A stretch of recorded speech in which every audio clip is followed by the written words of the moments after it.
Mari kita lanjutkan kuliah kita membahas protein. Ya. Jadi struktur dominan dari sebuah protein adalah makromolekul yang kita sebut sebagai polipeptida. Ya. Jadi ini sebuah polimer. Nah, monomernya apa? Monomer dari polipeptida ini itu adalah asam amino. Ya. Yang jumlahnya sekitar ada 20 macam asam amino. Ya.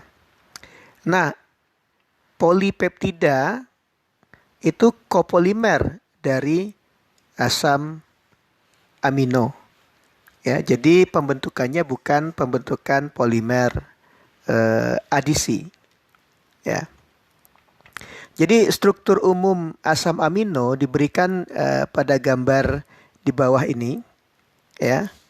Jadi kalau kita lihat di sini ada atom karbon chiral, ya, atom karbon yang mengikat 4 gugus yang berbeda.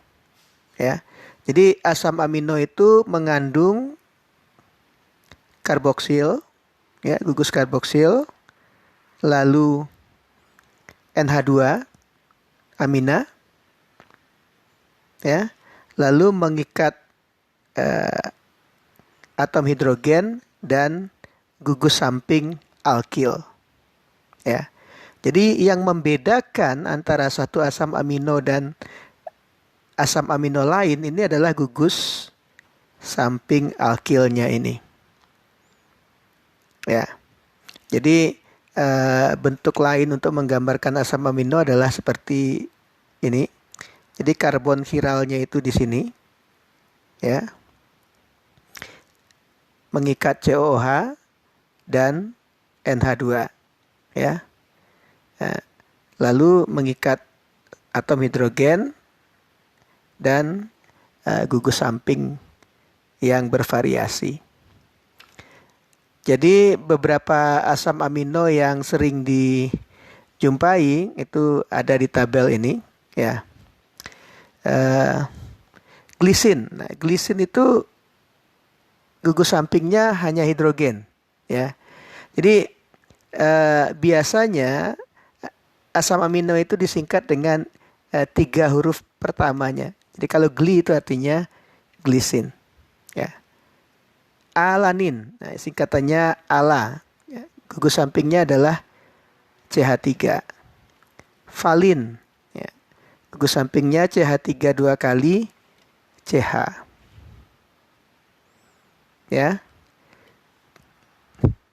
Ada juga yang mengandung sulfur gugus sampingnya.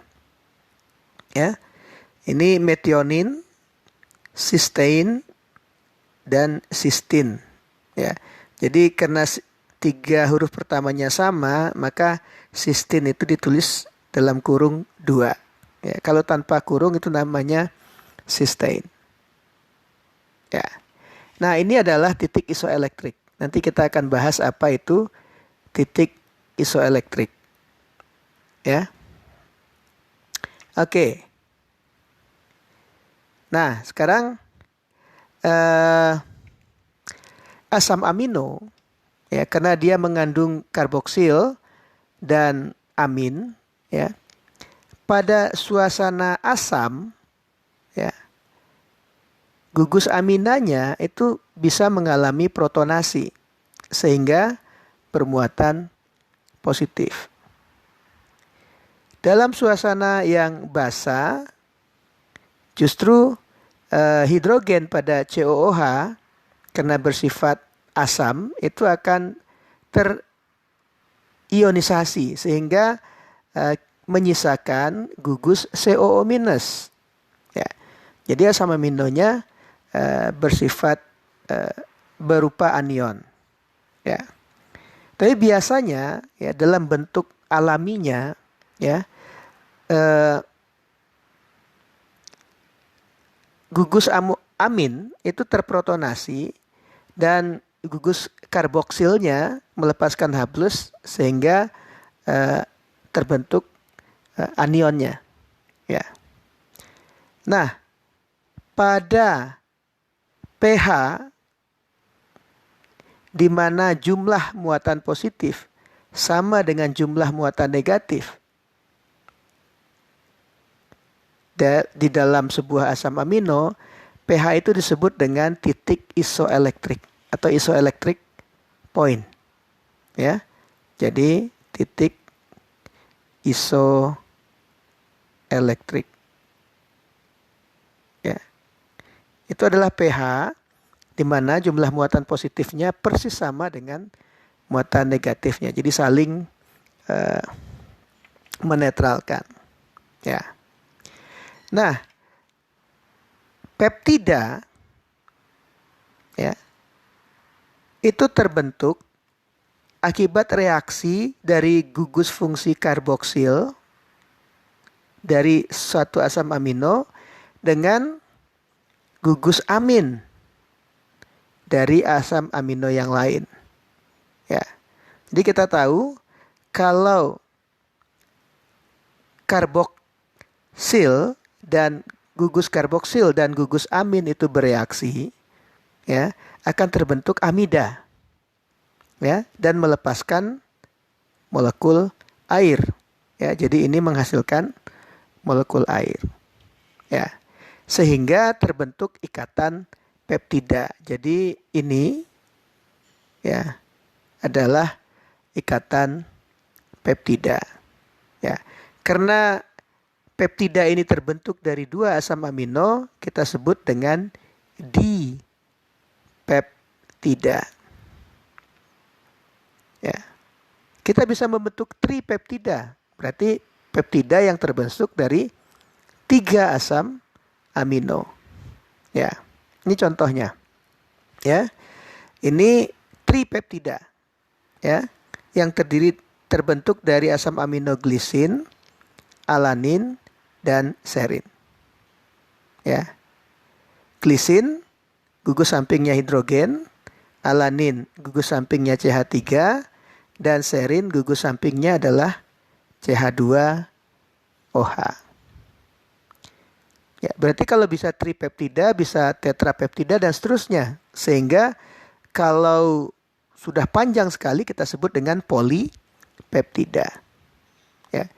Jadi polipeptida itu punya ujung, ya, di mana terdapat gugus amina, dan ada ujung lagi di mana terdapat gugus karboksilat. Ya, ujung tempat terdapatnya gugus amina itu disebut N-terminal atau ujung N. Ya, ujung di mana terdapat gugus karboksil itu disebut C-terminal. Ya, atau ujung C. Ya. Jadi ada 2 istilah penting, ya, N-terminal dan C-terminal pada polipeptida.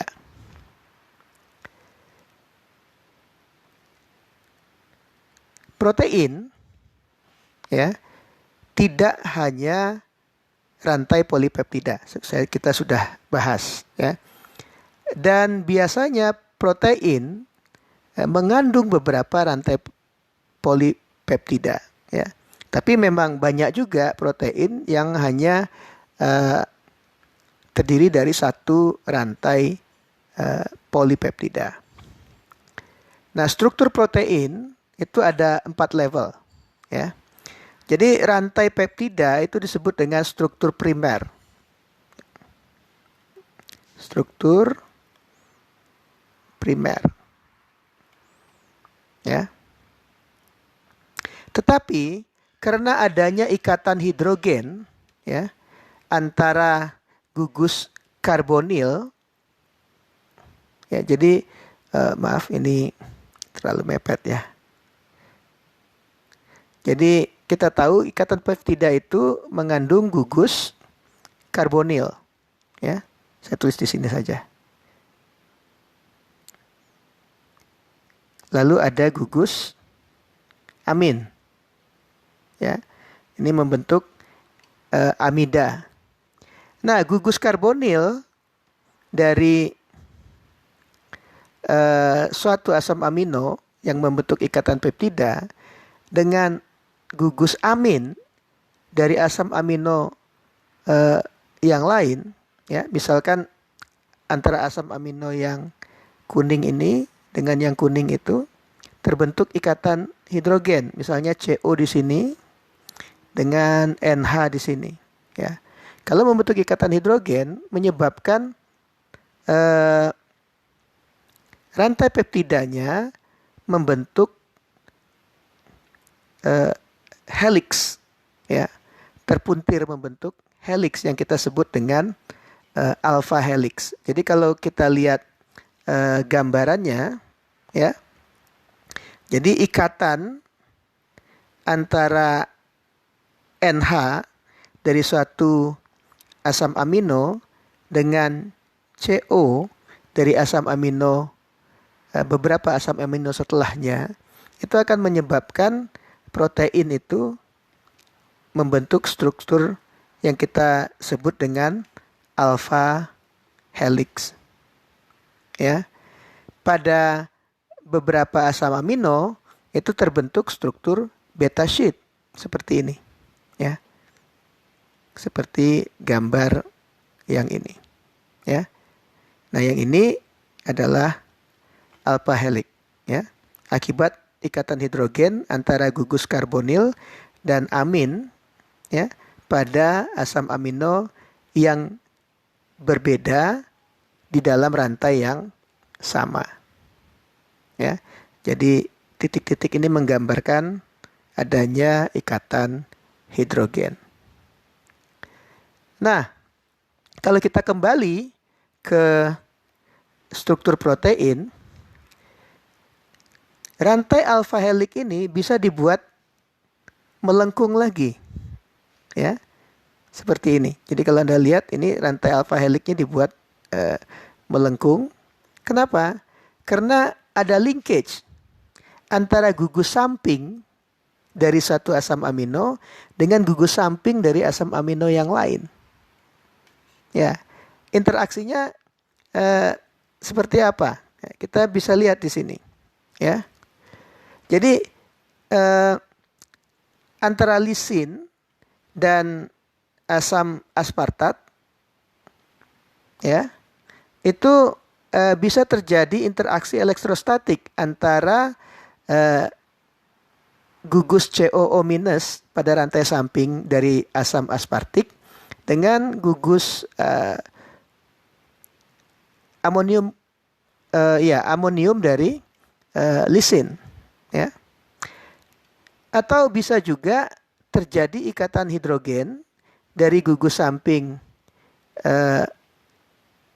asam aspartat, ya, gugus karboksil dari gugus samping asam aspartat yang ini dengan gugus OH dari serin, ya. Atau bisa terbentuk ikatan sulfur-sulfur antara asam amino yang mengandung sulfur, ya, seperti metilanin, metionin maksud saya, yang mengandung atom sulfur, ya.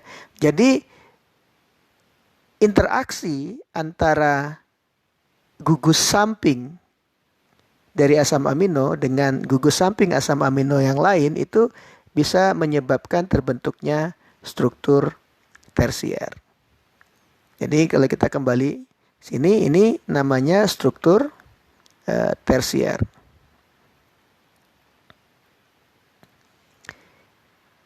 Banyak protein yang hanya terdiri dari satu rantai polipeptida.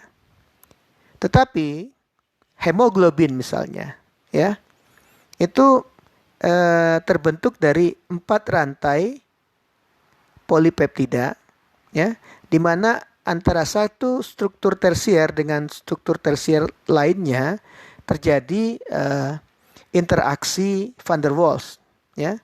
Dalam hal ini ada 4, ya, 1, 2, 3, 4 struktur tersier. Ini yang kita sebut dengan struktur kuarterner, ya. Primer, sekunder, tersier, dan kuarterner.